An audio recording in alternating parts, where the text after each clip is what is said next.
ഗായിക രാധികയുടെ മകൾ ദേവികയുടെ വിവാഹ ചടങ്ങിന്റെ ദൃശ്യങ്ങളാണ് പുറത്തുവരുന്നത്. പരമ്പരാഗത ബ്രാഹ്മണ രീതിയിൽ ബാംഗ്ലൂരിൽ വെച്ച് നടന്ന ഈ വിവാഹ ചടങ്ങിന്റെ ദൃശ്യങ്ങൾ പ്രേക്ഷകരെല്ലാവരും ഇപ്പോൾ കാണുകയാണ്. എല്ലാവരും ഒരേപോലെ ഏറ്റെടുക്കുകയും ചെയ്യുന്നു. കാരണം ഇന്നത്തെ കാലത്ത് പരമ്പരാഗത രീതിയിൽ എല്ലാം പാലിച്ചുകൊണ്ടൊരു ബ്രാഹ്മണ ചടങ്ങുള്ള വിവാഹം കാണാൻ സാധിക്കില്ല എന്നും രാധികയുടെ മകൾ ദേവികയുടെ വിവാഹത്തിന് കാണാൻ സാധിച്ചത് വളരെയധികം സന്തോഷമുള്ള കാര്യമെന്നും പ്രേക്ഷകർ പ്രതികരിക്കുന്നു. ഇപ്പോൾ ഇതിന് പിന്നാലെ ആ മകളുടെ ഓരോ സ്വർണത്തെക്കുറിച്ചുമുള്ള കാര്യങ്ങളാണ് പ്രേക്ഷകർ അന്വേഷിക്കുന്നത്. ദേവികയും അരവിന്ദും വിവാഹവേളയിൽ ഇരിക്കുന്ന ചിത്രങ്ങൾ പങ്കുവച്ചുകൊണ്ടെത്തിയപ്പോഴാണ് പ്രേക്ഷകരെല്ലാവരും സ്വർണം ശ്രദ്ധിച്ചത്. അത്യാഡംബരമൊന്നുമില്ലെങ്കിലും ചെറിയ ഒരു നെറ്റിച്ചുട്ടിയും അമ്മയെപ്പോലെ ഒരുങ്ങി നിൽക്കുകയുമാണ്. നെറ്റിച്ചുട്ടി മുതൽ പച്ചക്കൽ മാല വരെയുണ്ട് ഇപ്പോൾ രാധികയുടെ മകൾക്ക്. ആഭരണങ്ങളെല്ലാം അണിനിരന്ന് നിൽക്കുന്ന ചിത്രങ്ങൾ സോഷ്യൽ മീഡിയയിൽ അതിവേഗം വൈറലായി. എല്ലാം അമ്മ പണ്ടേ സൂക്ഷിച്ചു വച്ചതാണ്. രാധികയുടെ കയ്യിൽ ഉണ്ടായിരുന്ന സ്വർണം അണിഞ്ഞു തന്നെയാണ് മകൾ ദേവിക ഇന്ന് വിവാഹിതയാകാൻ എത്തിയതെന്ന് പറയുന്നു. അത്രമാത്രം സുന്ദരിയായിരുന്നു. അമ്മ കരുതി വെച്ച സ്വർണം ഒന്നും തന്നെ മാറ്റാതെ പെട്ടിക്കുള്ളിലേ വച്ചിരുന്നു. അമ്മയുടെ ഓർമ്മയ്ക്ക് അതൊന്നും മാറ്റി വാങ്ങിയത് പോലുമില്ല.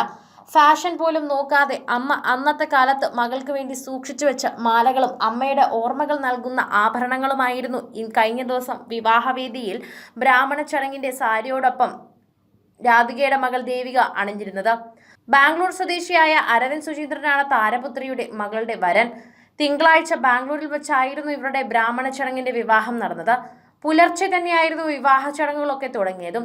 അടുത്ത ബന്ധുക്കളും സുഹൃത്തുക്കളും മാത്രമാണ് ഈ വിവാഹ ചടങ്ങിൽ പങ്കെടുത്തത്. ബാംഗ്ലൂരു സ്വദേശികളായ വത്സല സുചീന്ദ്രൻ ദമ്പതികളുടെ മകനായ അരവിന്ദ് അഭിഭാഷകനാണ്. ദേവികയും ബാംഗ്ലൂരിൽ തന്നെയാണ് ജോലി ചെയ്യുന്നത്. അവിടെ വെച്ച് ഇവർ ഒരുമിച്ച് വിവാഹം കഴിക്കുന്നത് എല്ലാവർക്കും വളരെയധികം ഇഷ്ടമായിരുന്നു.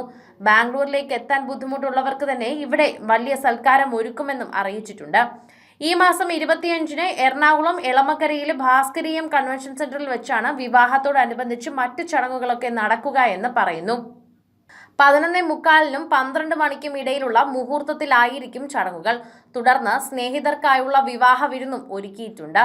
പിതാവ് സുരേഷ് കൃഷ്ണൻ തന്നെയാണ് ഇതിനെക്കുറിച്ച് പ്രതികരിച്ചത്.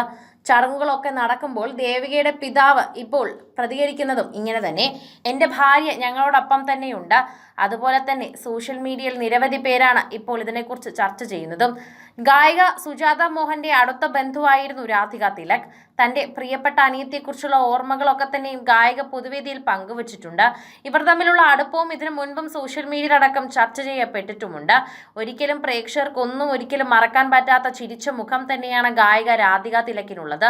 നിരവധി ഗാനങ്ങളൊന്നും തന്നെ താരത്തിനെ കുറിച്ച് ഓർക്കാൻ ഇല്ല.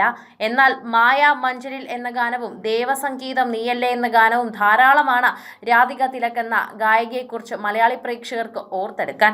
കൂടുതൽ സിനിമ, സീരിയൽ, ചാനൽ വാർത്തകൾക്കും നിങ്ങളുടെ പ്രിയപ്പെട്ട താരങ്ങളുടെ എക്സ്ക്ലൂസീവ് അഭിമുഖങ്ങൾക്കുമായി സബ്സ്ക്രൈബ് ചെയ്യാൻ മറക്കല്ലേ.